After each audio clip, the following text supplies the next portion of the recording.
오늘은 원죄로 다시 해석한다라는 제목을 가지고 하나님 말씀 증거하겠습니다. 오늘부터 한국인의 복음이라는 주제를 가지고 우리가 하나님을 믿고 또 예수님을 믿지만 우리 삶의 문화 그리고 우리가 여러 상황들을 지나오면서 우리가 자연스럽게 받아들였던 하나님 이외에 이 한국 문화에 녹아져 있는 것들이 있잖아요. 그래서 우리가 지난 시간에도 말씀드렸듯이 어떤 손 없는 날, 액땜을 한다. 이런 부분들이 우리가 그런 걸 안 지키지만 찝찝하고 또 이런 것들이 또 효능이 있지 않을까라고 해서 조심하게 되는 부분들을 이번 주부터 함께 다루려고 하는데 오늘은 그보다 앞서서 전체적인 어떤 내용을 담을 수 있는 기독교의 핵심 교리죠. 원죄에 대한 교리를 먼저 가지고 먼저 이 한국인의 복음의 처음 시간을 열어보려고 합니다. 오늘은 그래서 바울의 한 이야기인데 기독교만 가지고 있는 독특한 교리죠. 이 원죄에 대한 이야기를 하고 있습니다. 이 원죄가 무엇이냐면 아담이 범죄하였고 아담의 후손인 모든 이제 우리들은 인간들은 아담과 연합된 존재이기 때문에 모두가 죄인이다. 이게 이제 원죄라는 개념이잖아요. 그래서 모두가 하나님과 끊어질 수밖에 없다라는 교리를 오늘 바울이 이야기를 하고 있습니다. 그래서 우리가 원죄라고 하면 이게 이제 교회 내에서도 교회를 오래 다니신 분들은 뭐 그렇나 보다 이렇게 생각을 하는데 교회를 처음 다니신 분들한테 이야기하기 참 어려운 부분이에요. 난 그냥 내가 잘 살고 있는데 나보고 죄인이래. 그러고 하면 내가 왜 죄인이에요? 나 얼마나 법도 잘 지키고 세금도 잘 내고 나 사람들도 도와주면서 사는데 왜 내가 죄인이에요? 이 원죄라는 이야기를 들으면 그러면 굳이 이걸 우리가 교회에 다니지만 예수님을 믿지만 이야기할 필요가 있을까? 이런 생각을 많이 하게 된다는 겁니다. 그런데 오늘 바울은 그렇지 않다는 거예요. 원죄라는 이 교리를 잘 이해하고 받아들일 때 내 삶에 벌어지는 모든 일들이 훨씬 더 잘 해석이 되고 내 삶에 이 원죄라는 것을 받아들였음에도 불구하고 훨씬 더 큰 자신감과 평안을 가지고 생활할 수 있다. 그것을 오늘 이야기하고 있다는 겁니다. 그래서 오늘 원죄의 교리가 무엇이고 그것을 통해 우리에게 주는 메시지가 무엇인지 살피는 시간을 갖도록 하겠습니다. 세 가지로 나눠서 살필 건데 첫 번째로 살필 것은 원죄는 무엇인가 입니다. 원죄는 무엇이냐? 조금 아까 말씀드렸듯이 첫 사람인 아담이 있었죠. 첫 사람인 아담이 인류를 대표하는 사람이었습니다. 그런데 첫 사람인 아담이 범죄해서 하나님과 끊어진 존재가 되었습니다. 그러면 아담 한 사람이 지은 죄가 아담의 후손인 우리에게도 전가가 되어서 내가 죄를 짓지도 않았는데 내가 죄를 지은 것이 되었다는 거예요. 그래서 아담이 하나님과 끊어진 것이 내게도 전가된 이것, 나도 그래서 죄인으로 태어나고 하나님과 끊어진 존재가 되었다. 오늘 바울이 이야기를 합니다. 로마서 5장 12절인데 같이 한번 읽어보겠습니다. 시작! 그러므로 한 사람으로 말미암아 죄가 세상에 들어오고 죄로 말미암아 사망이 들어왔나니 이와 같이 모든 사람이 죄를 지었으므로 사망이 모든 사람에게 이르렀느니라. 내 죄가 아닌데 내가 범한 것으로 여겨지고 그것 때문에 나도 심판을 받게 될 운명이다. 이게 성경이 말하는 원죄의 교리의 어떤 바탕이자 설명입니다. 근데 여러분 이 원죄의 교리대로 한번 생각해 보신 적 있으신가요? 거의 없겠죠. 목사님 그 원죄라는 거 들어봤지만 그거 뭐 좋을 거라고 죄를 가지고 삶을 해석합니까? 그렇게 말씀할 수 있지만 오늘 바울이 가지고 있는 이 원죄에 대한 교리들을 우리가 이해할 때 세상에 벌어지는 일들을 더 담대하게 받아들일 수 있는 이 교리가 된다는 거죠. 그래서 바울의 성경 논리를 따라서 한번 쭉 이렇게 로마서의 이 설명들을 드리면 이런 거예요. 바울이 지금 우리한테 이야기를 합니다. 여러분 한번 상상해 보십시오. 옛날에 세상에 율법이 있기 전에도 사람들은 죄를 짓고 살았겠죠. 그런데 율법이 있기 전에는 그게 죄로 여겨지지 않았다는 거예요. 예를 들어서 이제 제가 좀 많이 운전을 하면서 혼동하는 게 그 비보호 우회전이 있잖아요. 이렇게 운전을 하다가 내가 우회전을 해야 되는데 횡단보도가 있어요. 횡단보도가 이렇게 있으면 횡단보도가 이렇게 두 개가 있으면 요게 파란불이면 멈춰야 되죠. 근데 요게 파란불이면 옛날에는 그냥 이렇게 갔잖아요. 요즘에는 뭐 어떻게 가야 되는지 아세요? 어떻게 가야 돼요? 저 잘 몰라갖고. 무조건 3번 썼다가 무조건 한번 섰다 가야 되는 거예요. 그럼 파란 불 때 섰다가 사람이 못 가요? 그럼 빨간불로 됐을 때만 지나갈 수 있는 거예요? 그게 이제 바뀌었잖아요. 이게 저는 잘 몰라서 여쭤본 건데, 그래서 이제 그렇게 하다가 누가 이거를 찍거나 영상을 찍거나 이렇게 하면 이제 범칙금을 내는 그런 게 이제 몇 년 전에 이렇게 시행이 됐잖아요. 그 제도가 처음 시행이 될 때 맨 처음에 그 제도를 어긴 사람이 경찰에 걸렸대요. 그래서 많은 기자들이 와서 막 스포트라이트를 비추고 막 사진을 찍는 거예요. 차가 아주 멈춰 세워져 있는데. 그러니까 이 사람은 내가 무슨 이벤트에 당첨이 된 줄 알고 막 손 흔들고 무슨 일이냐고 창문을 내는데 범칙금을 내라는 거죠. 이분이 보니까 1호로 내가 그걸 범칙금을 내게 된 거죠. 그분이 인터뷰하는 걸 봤는데 왜 이런 일이 일어났어요? 예전에는 몰랐죠. 아마 그분은 그때까지도 몰랐을 거예요. 근데 그거를 그렇게 하면 안 된다는 법이 생겼습니다. 율법이 생긴 거죠. 그러니까 예전에는 막 다녔었는데 율법이 생기면서 걸리기 시작했다는 거예요. 그게 죄가 되기 시작했다는 겁니다. 모세의 율법도 마찬가지죠. 모세의 율법이 백성에게 주어지지 않았을 때에도 사람들은 그런 행동들을 하면서 살고 있지 않았겠니? 율법이 생기면서 그게 죄라고 명명이 됐지만 죄라고 우리가 알지 못했던 그 행동, 율법이 있기 전에도 그 삶을 그렇게 살아가고 있지 않았을까? 그 얘기를 바울이 하고 있는 겁니다. 13절입니다. 같이 읽겠습니다. 죄가 율법이 있기 전에도 세상에 있었으나 율법이 없을 때에는 죄를 죄로 여기지 아니하니. 우회전 함부로 하면 범칙금이 없었을 때에도 사람들은 여전히 우회전을 하고 다니지 않았겠어? 그 얘기를 지금 바울이 하고 있는 거죠. 그런데 왜 법이 생기기도 전에 사람들은 그 법이 마치 있었던 것처럼 심판을 받았을까? 법이 없었을 때에도 왜 사람들은 하나님 앞에 가지 못하고 죽었을까? 그 얘기를 하는 거예요. 14절 말씀 같이 읽겠습니다. 시작. 그러나 아담으로부터 모세까지 아담의 범죄와 같은 죄를 짓지 아니한 자들까지도 사망이 왕노릇하였나니 아담은 오실 자의 모형이라. 질문은 이거예요. 아담으로부터 모세 사이에, 모세가 이제 율법을 만든 사람이니까, 율법을 받은 사람이니까 아담의 범죄와 같은 죄를 짓지 아니한 사람까지도 사망이 왕노릇을 했다는 거예요. 사람이 왜 그때는 죽었냐는 거예요. 아담은 원래 죽지 아니하는 사람으로 만들어졌는데 왜 그때 아담 이후로 사람들이 죽었을까? 이때 당시 사람들은 율법 때문에 사람이 죽는다고, 율법을 지키지 않아서 사람들이 죽는다고 생각을 했어요. 그런데 오늘 바울이 그게 아니라는 거예요. 그러니까 모세와 아담 사이에 분명히 율법이 없었는데도 사람이 죽었어. 왜 그랬을까? 사람이 율법을 지키지 않는다고 해서 그것 때문에 죽는 걸까? 라고 바울이 오히려 되묻고 있는 거죠. 도대체 왜 이런 일이 일어나는가? 그러니까 사람의 운명은 자신이 하나님 앞에 범죄한 것 말고도 뭔가 우리의 인생에, 우리 인생을 결정짓는 다른 체계 속에서 이미 우리가 속해져서 살아가고 있는 거 아니겠니? 라고 바울이 물어보는 거예요. 그렇게 설명을 하고 있다는 겁니다. 그러니까 모든 사람이 나쁜 짓을 저질러서 하나님이 심판하시는가? 그렇지 않다는 거예요. 그게 아니라 죄라는 개념이 적용되지 않았던 사람들, 율법이 없었을 때도 살았던 사람들은 왜 죽었는가? 설명은 한 가지뿐이라는 거예요. 인간 모두가 다른 체제 안에서 살아가고 있는 하나의 어떤 체제가 있을 것이다. 그게 어떤 체계냐? 아담으로부터, 아담이 범죄했기 때문에 그 모든 형벌이 우리에게도 전가되었다. 그러므로 바울이 오늘 주고자 하는 메시지를 정리하면 오늘 제목과 같다는 거예요. 원죄로 다시 해석할 수 있다 라는 거죠. 그걸 아는 순간 인생에 나타나는 부조리들, 죽음들이 훨씬 더 클리어하게, 깨끗하게 정리되고 설명되기 시작한다는 겁니다. 제가 부천에 살 때 이마트 중에 가장 큰 이마트가 여러분 어딘 줄 아세요? 부천역에 있는 이마트거든요. 거기가 3층부터 7층, 8층까지가 다 이마트예요. 엄청 커요.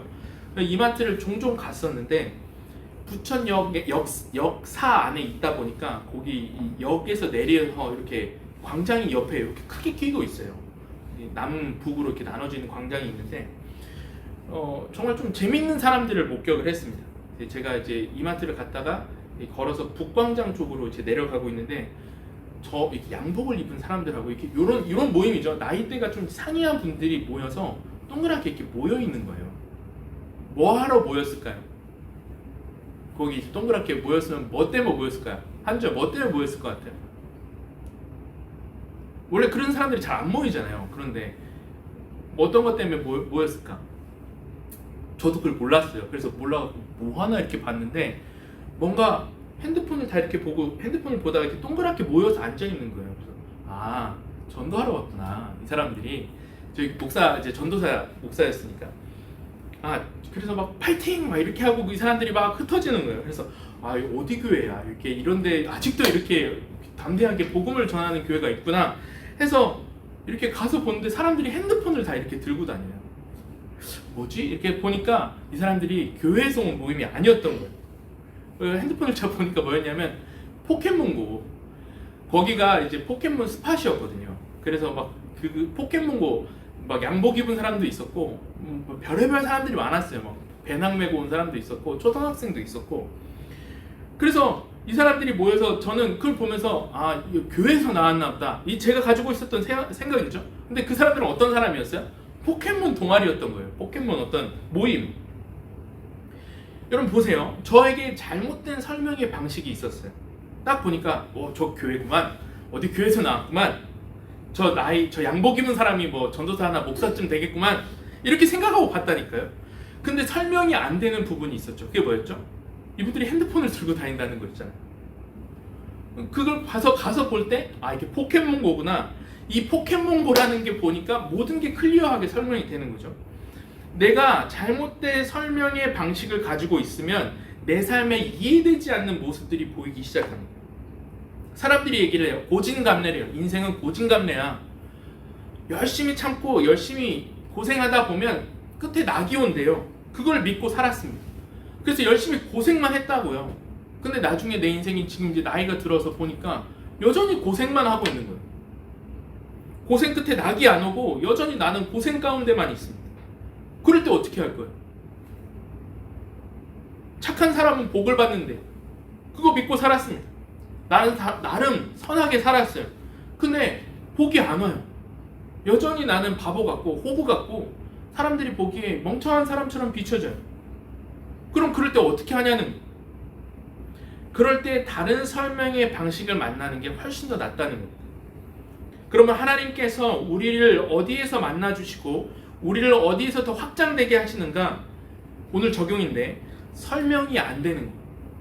내 인생에 이거 갖고 설명이 되고 이게 절대적인 것 같다라고 믿고 살아왔던 그게 설명이 안 되는 거예요. 그게 하나님께서 나를 만나주시는 자리라는 거예요. 내가 하나님을 떠나서 아무리 하나님 믿고 산다고 뭐 여러 가지를 한 것 같아 보여도 내가 설명할 수 없는 삶의 방식이 있었습니다. 우리가 붙들고 사는 게 있어요. 돈이 최고야. 사람은 모름지기 돈이 최고는 아니더라도 돈이 어느 정도 있어야 돼. 건강이 있어야 돼. 고생을 많이 해 젊었을 때. 그래야 네가 성공하는 거야. 그럼 복이 와.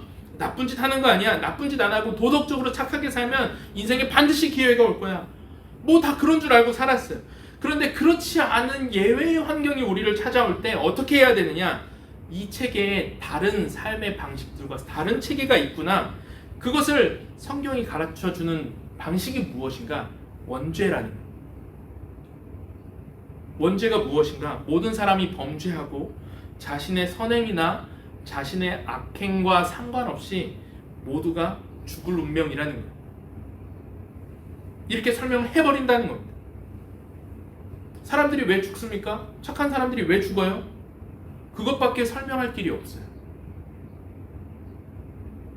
착한 사람이 죽었네요. 왜 죽었어요? 몰라. 세상 사람들은 뭐라 얘기해요? 아, 그 사람이 액땜을 못해서 죽었대요. 고사를 못 지내서 죽었대요. 조상에게 잘 못해서 죽었대요. 이런 주변의 설명의 방식들이 있잖아요. 근데 그걸로 설명이 안 되는 거예요. 어떤 분들이 이런 분들이 있습니다. 하나님이 있다면 왜 나쁜 일이 세상에 벌어집니까? 하나님은 선하신 분 아니십니까? 전지전능하신 분 아니세요? 그런데 왜 하나님이 계신데도 이 땅에 악한 일들이 벌어지죠? 저는 그거를 받아들일 수 없습니다. 내 삶의 설명의 방식을 가지고 하나님을 이야기하는 사람들이 있어요. 그렇게 하나님이 없다고 이야기를 해요. 그런데 역으로 한번 기독교가 물어보는 거예요. 이상하죠? 하나님이 없는데 누가 죽든 무슨 상관이에요? 무엇이 선하고 무엇이 악한지를 나누는 기준이 뭐예요? 하나님이, 그럼 오히려 하나님이 필요한 거 아니에요? 절대적인 존재가 없으면 아무렇게나 판단할 수 있는 거잖아요. 사람이 뭐 죽는 게 대수입니다. 모든 사람은 다 죽는 게. 그렇게 물어보면 이 사람이 말문이 막히는 거예요. 그러네, 나쁜 일이 일어났다고 해서 하나님이 없다, 그렇게만 생각을 하고 살아왔어요. 근데 사실 이 사람에게 더 필요한 건 뭐예요? 절대적인 선이 되신 분. 이건 나쁜 짓이고 그런 악한 짓들은 심판받아야 되고 이런 것은 선한 일이라고 모두가 인정할 수밖에 없는 그 기준이 필요한데, 하나님이 없다면 무슨 기준이 됐든 상관없는 거 아니에요? 누가 그걸 잘못했다 이야기할 수 있겠습니까? 역설적으로 나쁜 일이 벌어졌기 때문에 하나님이 없는 거야 라고 이렇게 생각하다가, 아니네, 나쁜 일이 있기 때문에 정말 필요한 게 뭐예요? 정말 하나님이 필요한 거예요.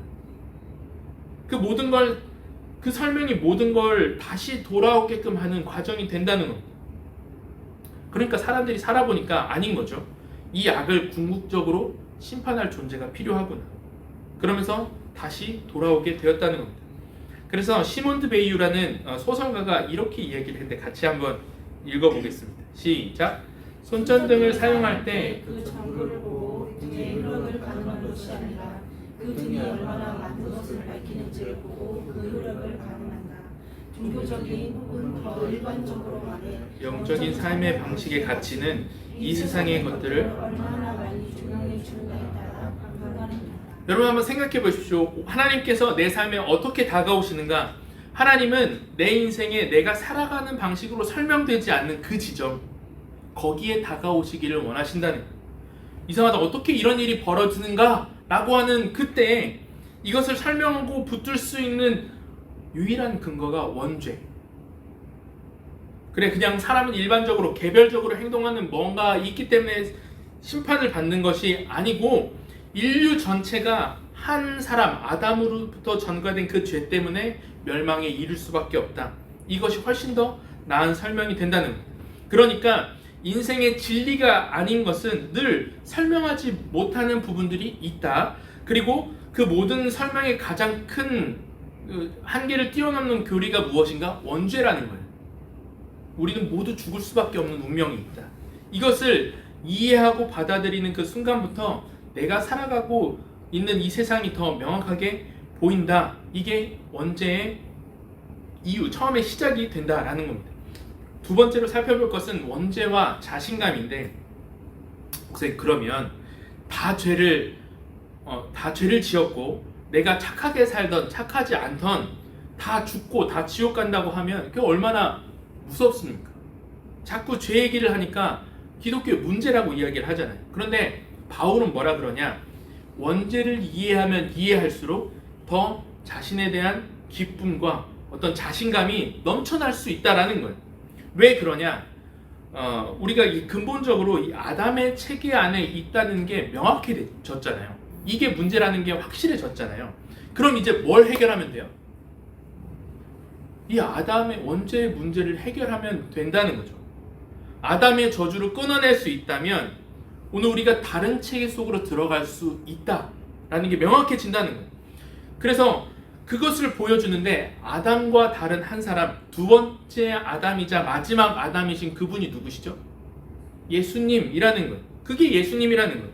그러니까 예수님께서는 내가 저지른 개별적인 죄를 해결하신, 개별적인 죄만 해결하신 분이 아니고, 아담 때문에 온 인류가 당해야 될 이 심판을 원초적으로 뒤집으셨다는 거예요. 그래서 새로운 아담인 예수님과 연합한 존재들은 내가 알지 못하는 혼란스러운 운명을 다른 체계에서 바라볼 수 있게 되었다. 이렇게 얘기를 합니다. 같이 한번 읽어보겠습니다. 17절입니다. 시작. 한 사람의 범죄로 말미암아 사망이 그 한 사람을 통하여 왕론을 타였은즉 더욱 은혜와 의의 선물을 넘치게 받는 자들은 한 분 예수 그리스도를 통하여 생명 안에서 왕론을 하리라. 체계 자체가 바뀐 곳에서 살아가게 된다는 거예요. 우리 모두는 예수 그리스도를 영접하기 전까지 누구의 체계 안에 있었어요? 아담의 체계 안에 있었어요. 그런데 예수 그리스도의 십자가의 공로로 말미암아 그분의 공로로 말미암아 그분을 믿는 자, 그분의 의롭다 하심을 받은 자들은 어떤 체계 속에 이제 살아가게 되느냐? 아담의 체계가 아니라 예수 그리스도의 체계 안으로 들어온다는 것. 이제 아담 때문에 받아야 되는 저주는 모두 예수님께 전가가 되어서 우리에게 오는 저주와 형벌이 단 하나도 남아있지 않다라는 겁니다. 여러분 그걸 믿으십니까? 이게 그 기독교에서 얘기하는 가장 핵심적인 부분이에요. 우리는 이제 다른 체계 속에 살아가게 된 사람이라는 거예요. 이 이야기를 왜 꺼내느냐? 이것을 알 때 우리의 삶에 자신감이 생기기 시작해요. 보십시오. 우리 인생은 내가 통제할 수 없는 부분들이 있습니다. 많은 사람들이 인생에 왜 이런 일이 일어났는지를 여러 가지로 설명하고 나름의 그걸 설명하기 위한 체계들을 만들어요. 그리고 이걸 어떻게 고칠지, 이걸 어떻게 수정해 나갈지, 그러면서 성공한 사람들은 이게 이런 거야, 이렇게 살아야 돼 라고 그 체계를 막 이야기한단 말이에요. 그런데 자세히 보십시오. 인생이 통제가 되지 않는 부분들을 우리가 만날 때 뭘 느껴요? 두려움을 느끼죠. 내가 지금 뭐가 잘못되고 있는 거지? 내 인생이 어떻게 가고 있는 거지? 그런데 원죄를 알고 그것을 믿고 예수 그리스도를 통한 구원을 받았어요. 그걸 믿어요. 그럼 이 사람이 확신할 수 있는 한 가지는 무엇입니까? 적어도 한 가지는 내 인생에 더 이상 저주가 있어요? 없어요? 없어요. 내 인생에 하나님이 형벌로 주신 상황이 있을까요? 없을까요? 없어요. 그렇다면 내 인생에 그리스도를 믿고 나서 일어나는 모든 일들이 그것이 세상적으로 볼 때 나빠 보이고 때로는 힘든 고난의 시기를 겪어야 되고 내 몸이 수고로움을 감당해야 되는 상황인 것 같아 보여도 그때부터 나는 다른 체계를 살아가고 있는 존재야 라는 걸 확신한다면 우리가 어떻게 생각할 수 있느냐? 이건 하나님이 나를 인도해 가시는 과정이라고 볼 수 있다는 거예요. 그래서 담대하게 나아갈 수 있다는 겁니다. 그 담대함이 우리를 믿음 안에서 세워지게끔 한다는 거예요. 그러므로 뒤에 원죄를 쭉 이야기한 다음에 그것을 근거로 이제 오늘 5장 1절에 계속 이야기를 하는데, 그러므로 그리스도인들은 엄청난 자신감이 있어. 1절부터 3절까지의 말씀을 5절까지의 말씀을 같이 한번 읽어보겠습니다. 시작. 그러므로 우리가 믿음으로 말미암아 의롭다 하심을 받았으니 우리 주 예수 그리스도로 말미암아 하나님과 화평을 누리자. 또한 그로 말미암아 우리가 믿음으로 서 있는 이 은혜에 들어감을 얻었으며 하나님의 영광을 바라고 즐거워하였느니라. 다만 이뿐 아니라 우리가 환난 중에도 즐거워하나니 이는 환난은 인내를, 인내는 연단을, 연단은 소망을 이루는 줄 알미로다. 소망이 우리를 부끄럽게 하지 아니함은 우리에게 주신 성령으로 말미암아 하나님의 사랑이 우리 마음에 부은 바 됨이니. 이렇게 이야기를 한다는. 그러니까 먼저 주님께서 나를 사랑하신다는 그 사랑이 예배 가운데 예수 그리스도를 받아들이는 그 마음 가운데 막 부어지는 거예요. 그러면서 그 근거, 우리가 자신감을 얻을 수 있는 근거를 뭐라 이야기하냐? 환난 중에도 담대할 수 있는 이유가 무엇인지 아는가? 물으시면서 12절부터 원죄의 교리를 쭉 설명을 해요. 통제받을 수 없는 우리 인생에 저주받은 그 운명을 예수 그리스도께서 통째로 바꾸셨다. 여러분 그걸 확신하십니까? 그러면 통제할 수 없는 삶의 영역 속에서도 그때부터 자신감이 생겨요. 요즘 사람들이 자주 봐요. 타로도 보고 점도 보고 사주도 봐요. 여기서 이제 봐본 사람이 있습니까? 물어보면 이제 대답하기가 굉장히 곤란하시겠죠? 그걸 왜 봐요? 뭔가 좀 알고 싶은 거예요. 그런데 가면 꼭 하는 얘기가 있죠. 뭐 올해군이 꼈어, 뭐 이런 얘기 하잖아요. 올해가 가기 전에 뭐 이번엔 삼재가 올 거야, 막 이런 얘기를 한단 말이에요. 막 뒤에 막 한 사람이 서 있는데 뭐 조상에게 잘해야 돼, 이런 얘기를 막 듣는다는 거죠. 그럼 목사님 이거 어떻게 해야 되냐고. 근데 만약에 누가 진짜 다쳤어요, 누가 정말 뭐 집안에 뭔가 문제가 생겼어요, 그러면 안 갈 수가 없다는 거예요.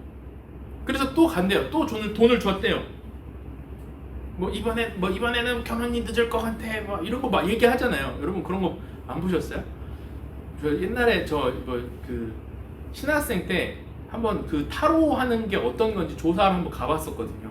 그런 이제 제가 이제 선교학에 관심이 많았어서 보면 이제 카드를 뽑으라고 해요. 자기 그 카드를 이렇게 뽑아보면 뭐 3장, 5장 이렇게 뽑으래요.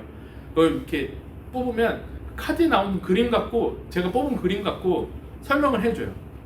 그리고 나서 옆에 가서 또 다른 카드를 뽑잖아요. 달라요. 근데 엄청 비싸요. 그거 한 번 할 때 막 5만 원, 7만 원 막 이래요. 신기하죠? 그러니까 그거 어떻게 할 거냐는 거예요. 이게 문제라는 거죠. 우리 삶에. 성경은 뭐라 그러냐? 이 세상에서 벌어지는 일을 우리가 그렇게 물어봐요. 목사님 교회 안에서 이게 들어왔는데 목사님 미래를 맞출 수 있어요? 목사님 이거 어떻게 될까요? 그래서 이제 맞추면 뭔가 이렇게 되겠지라고 맞추면 용한 기도하는 목사님이야. 아니면 저 목사는 영발이 약해 이런 얘기를 하잖아요. 그러니까 이제 거기서 다 무너진다는 거예요.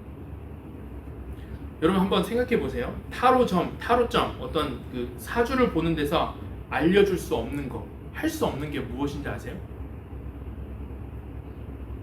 거기서는 내 인생의 부정적인 일, 나쁜 어떤 상황, 나쁜 일을 뭐라 이야기하냐면 막아내야 된다 얘기를 해요. 그걸 피해야 된다 얘기를 해요. 그게 거기까지가 한계예요. 그러니까 어떤 부정적인 사건에 내 인생이 묶여버리는 거예요. 올해는 그거를 다 막아내고 피해내는 거에만 집중이 되는 거예요. 안 좋은 일이 일어난대요. 그럼 내가 해야 될 일이 뭡니까? 부정적인 일이 나타나지 않도록 이름도 바꾸고 상황도 바꾸고 온갖 돈을 써가면서 그걸 막아내야 되는 거잖아요. 그렇다면 그리스도를 영접한 우리는 뭐가 다른 겁니까? 그 일이 벌어져도 괜찮다는 자신감이에요. 왜 그렇습니까? 성경의 체계 안에서 하나님이 주신 세계가 훨씬 더 커요. 성경이 주는 확신이 무엇입니까? 맞아, 너 인생에 환난이 있을 거야. 오늘 뭐라 이야기를 해요? 3절에 다만 이뿐 아니라 우리가 환난 중에 있대요. 어렵대요. 그러나 뭐라 얘기해요? 환난 중에도 즐거워한대요. 환난 가운데에서도 우리가 환난을 통과하는 가운데에서도 담대하고 기뻐할 수 있는 이유가 뭐냐는 거예요. 내가 하나님께서 경험하게 하신 모든 일들은 내 인생의 형벌로 나를 싫어하고 하나님이 나를 저주하셔서 주시는 것들이 아니고 이 형벌과 같은 다른 사람은 형벌이라 이야기하는 이 환난을 통해서 하나님이 뭘 만들어내세요? 환난은 인내는 연단은 소망을 이루어 가신다라는 걸 확신하기 때문이에요. 그러니까 그리스도인은 내 인생의 부정적인 모든 일들까지 뭐로 품어버리는 거예요? 소망으로 품어버리는 거예요. 하나님이 나에게 이걸 통하여 하실 일이 있다. 이것이 나의 삶의 소망이구나 라고 바라보고 걸어갈 수 있는 거예요. 점집에서 얻을 수 없는 게 무엇입니까? 평안이에요. 늘 불안해요. 점집에서 우리가 경험하는 게 뭐예요? 불안입니다. 두려움이에요. 미래를 예측한다는 세상의 말들 속에서 우리가 늘 경험하는 게 두려움이라는 거예요. 그런데 오늘 1절에 뭐라 이야기하냐? 이렇게 얘기합니다.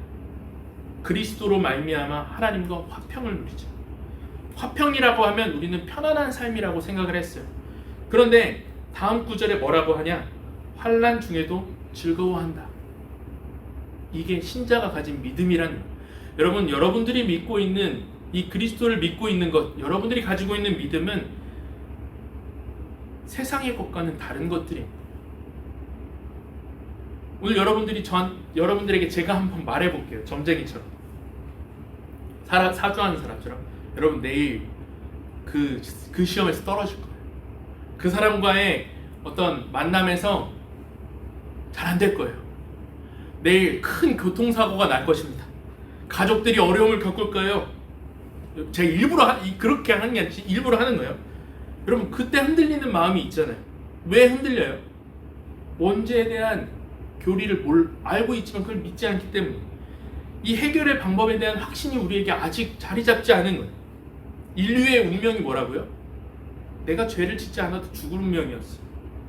저주받아 죽을 운명이었다고. 그런데 예수님께서 그걸 해결하셨습니다.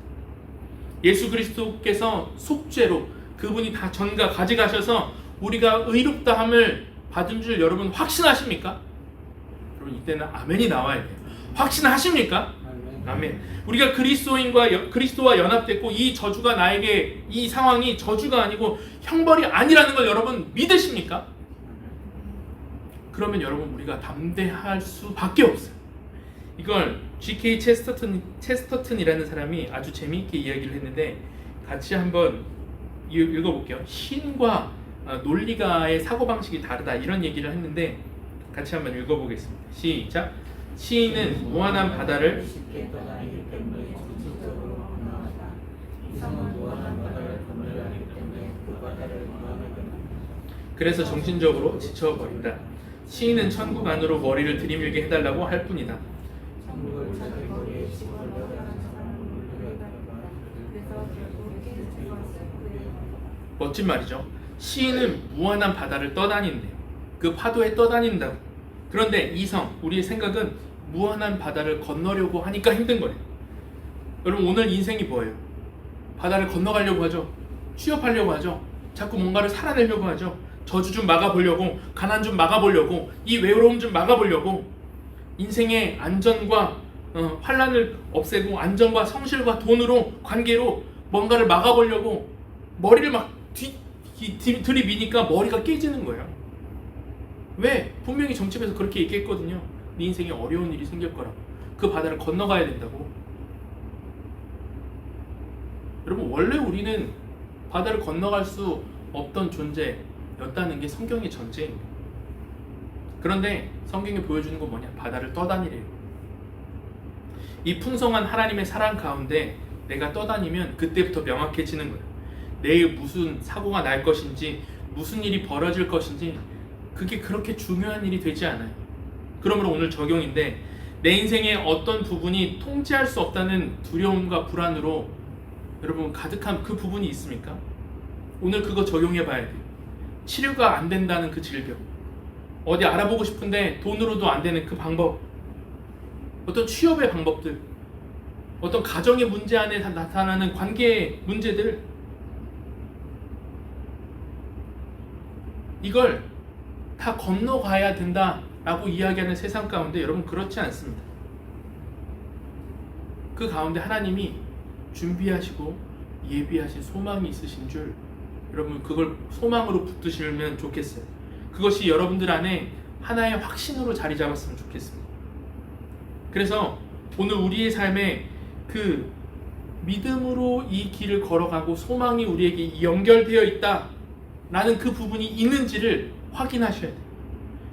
통제가 되지 않는 영역을 마주할 때마다 여러분 소망이 없어진다면 이 원죄에 대한 교리, 그리스도께서 우리를 대속하신 그 십자가의 교리를 다시 한번 기억해 보시고 그것을 붙들어야 된다는 거예요. 그래서 오늘 성경이 바울이 묻고 있는 겁니다. 너 그거 확신하고 있니? 환난 중에도 우리가 즐거워할 수 있다 라는 거예요. 마지막 세 번째, 원죄와 우월성입니다. 그렇다면 주님께서는 왜 우리가 이렇게 죄를 짓는 상황, 우리가 저주에 처한 이 상황을 막지 않으시고 우리가 죄 아래에 있도록 그 상황을, 그 과정을 허락하셨는가? 오늘 아담보다 예수 그리스도가 훨씬 더 크신 분이심을 보여주기 위해서 우리에게 이 상황을 허락하신다라는 것. 16절 말씀인데 같이 한번 읽어보겠습니다. 시작. 또 이 선물은 범죄한 한 사람으로 아니하니 심판은 한 사람으로 말미암아 정죄에 이르렀으나 은사는 이름이 있는. 오늘 본문 16절에 아담보다 예수님이 더 크시고 우월하신 이유를 설명하고 있는데 심판이 어떻게 왔대요? 한 사람 때문에 왔대요. 그래서 이 고생을 하고 있다라는 거예요.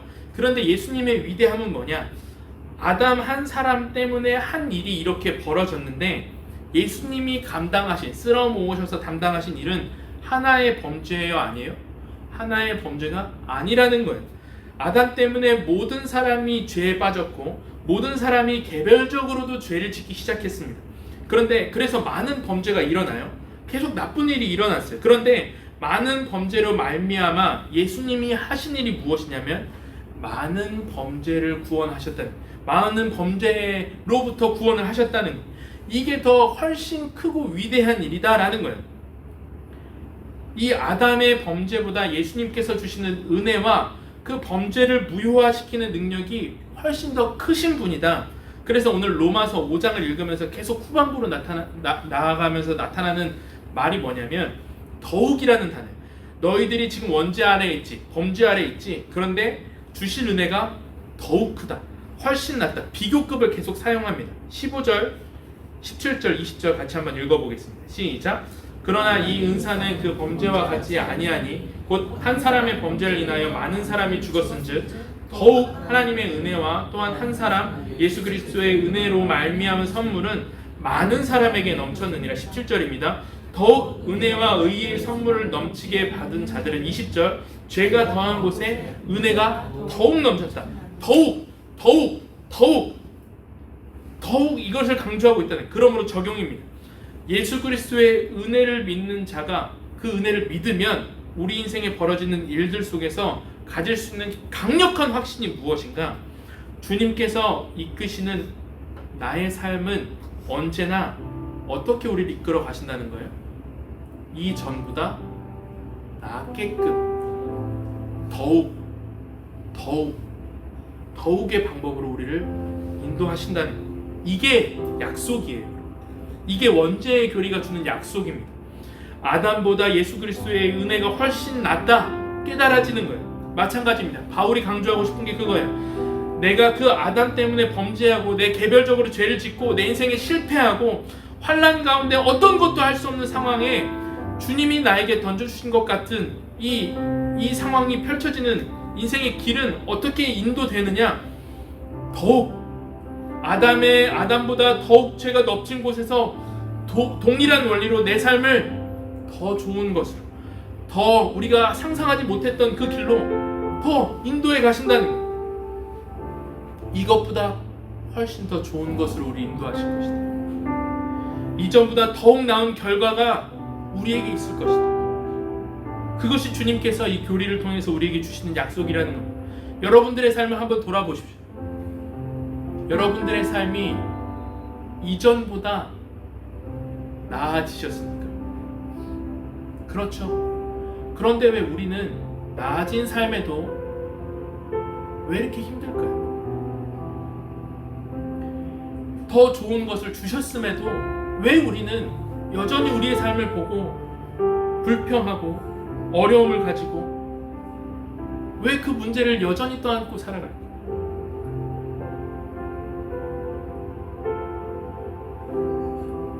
우리가 이 교리 안에서 우리의 삶을 통해서 여러분 확증하십시오. 여러분들의 삶을 하나님께서 더욱 좋은 것으로 채워주실 것입니다. 여러분들의 삶에 한번 돌아보세요. 우리가 많이 방황했잖아요. 내가 교회를 떠났던 시절도 있고 특정한 어떤 시기에 하나님이 계시다면 왜 이런 일이 벌어지는가? 내 인생에 왜 이런 일이 벌어지지? 우리 가정에 왜 이렇게 문제가 많아? 그 고민 때문에 혹은 많은 상처 때문에 하나님을 거부하고 방황한 적이 있었잖아요. 그런데 지금 다시 돌아와서 우리가 볼 때 느끼는 게 있죠. 지금이 훨씬 더 나은 거예요. 왜? 내 그 방황을 거쳐왔기 때문에, 그 바닥을 기어봤기 때문에, 하나님 없는 삶의 그 끔찍함을 우리가 경험해봤기 때문에 하나님 없이 살 수 없습니다. 우리가 그것을 같이 고백하고 있잖아요. 그런 경험적으로 우리가 알고 있는 것들이 있지 않습니까? 여러분 그 안에서 확신하십시오. 하나님께서 여러분들의 인생을 인도하고 계세요. 여러분 저 여기 교회 처음 들어올 때 너무 힘들었어요. 아무 소망이 없었습니다. 그런데 하나님 더욱 제가 감히 상상하지 못했던 일들로 하나님이 인도하세요. 감히 예측도 못했어요. 그런 일이 있으리라고 기대도 못했습니다. 왜? 그렇게 생각할 수도 없었기 때문에. 그러나 하나님께서 우리에게 우리 삶에 주시는 것은 언제나 내 생각과 내 마음과 내가 바라는 것들보다 늘 큰 것들을 주시는 분이세요. 그래서 여러분 내가 통제할 수 없는 영역을 만날 때 여러분 소망을 품으십시오. 그 안에 하나님께서 우리의 생각보다 더 크신 것을 예비하고 계십니다. 그 안에 하나님께서 여러분들을 향해 주시기 원하시는 좋고 선한 것들이 담겨 있다는 거예요.